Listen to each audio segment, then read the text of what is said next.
तेज बारिश हो रही थी। रात का समय था और सड़क लगभग सुनसान थी।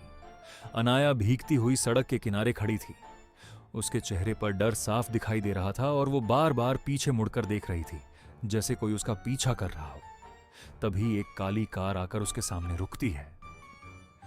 कार की खिड़की धीरे धीरे नीचे होती है और अंदर बैठे अर्जुन की गहरी शांत आंखें अनाया पर टिक जाती हैं। तुम ठीक हो? लिफ्ट चाहिए? उसने सामान्य आवाज में पूछा। अनाया कुछ पल के लिए हिचकिचाती है, लेकिन हालात को देखते हुए धीरे से कहती है, मुझे घर जाना है। अर्जुन हल्का सा सिर हिलाता है, जैसे वो पहले से ही जानता हो कि वो क्या कहेगी। अनाया कार में बैठ जाती है, लेकिन उसके मन में एक अजीब सा डर और अजनबी सा भरोसा दोनों साथ साथ चल रहे होते हैं। अगले दिन अनाया अपनी दोस्त रिया के साथ एक कॉफी शॉप में बैठी होती है। रिया उसे छेड़ते हुए कहती है कि वो एक अनजान लड़के की कार में कैसे बैठ गई। अनाया हल्का सा मुस्कुरा देती है, लेकिन तुरंत उसका चेहरा गंभीर हो जाता है। वो धीरे से कहती है, रिया, मुझे लग रहा है कोई मेरा पीछा कर रहा है। रिया पहले तो इसे मजाक में लेती है, लेकिन अनाया की आंखों में डर देखकर थोड़ा चिंतित हो जाती है।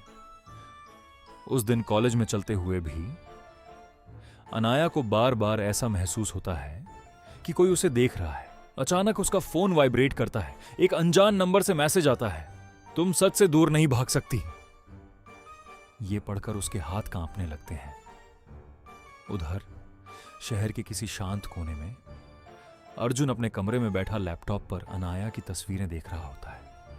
उसकी दीवार पर अनाया की कई तस्वीरें, अखबार की कटिंग्स और लाल धागों से जुड़े हुए निशान लगे होते हैं। वो धीरे से खुद से कहता है, अब समय आ गया है। शाम के समय अनाया बाजार में होती है, लेकिन अचानक पूरे इलाके की लाइट चली जाती है। चारों तरफ अंधेरा छा जाता है। तभी उसे अपने कंधे पर किसी का हाथ महसूस होता है। वो घबराकर चिल्लाती है, कौन है? लेकिन जैसे ही लाइट वापस आती है, वहां कोई नहीं होता। उसके पैरों के पास एक छोटा सा कागज पड़ा होता है। वो उसे उठाकर पढ़ती है, सच जानोगी तो सब खो दोगी। अब उसका डर और गहरा हो चुका होता है। उसी रात पुलिस स्टेशन में इंस्पेक्टर कबीर एक पुराने केस के बारे में बात कर रहा होता है। वो बताता है कि 3 साल पहले एक लड़की गायब हुई थी और उसका केस बिल्कुल इसी तरह का था। जब वो उस लड़की की फोटो दिखाता है तो सभी चौंक जाते हैं, क्योंकि वो लड़की बिल्कुल अनाया जैसी दिखती है। घर पर अनाया अपने कमरे में अकेली खड़ी आईने में खुद को देख रही होती है। वो अपने बचपन की तस्वीरें निकालकर देखने लगती है, जैसे अपने अतीत में कुछ ढूंढ रही हो। तभी एक फोटो नीचे गिरती है। वो उसे उठाती है और देखते ही उसके चेहरे का रंग उड़ जाता है। उस फोटो में वो खुद है और उसके साथ खड़ा है अर्जुन। ये कैसे हो सकता है? वो खुद से बुदबुदाती है। उसका दिल तेजी से धड़कने लगता है। तभी उसके फोन पर एक नया मैसेज आता है, अगर सच जानना है तो छत पर आओ। गध, डर और जिज्ञासा के बीच झूलती हुई अनाया आखिरकार छत पर पहुंचती है। वहां अंधेरे में अर्जुन खड़ा होता है, जैसे वो उसी का इंतजार कर रहा हो। तुम कौन हो और मेरा पीछा क्यों कर रहे हो? अनाया गुस्से और डर के साथ पूछती है। अर्जुन उसकी आंखों में देखते हुए कहता है, मैं तुम्हें बचाने की कोशिश कर रहा हूं। किससे? अनाया तुरंत सवाल करती है। कुछ पल के लिए खामोशी छा जाती है। फिर अर्जुन धीरे से कहता है, तुम खुद से।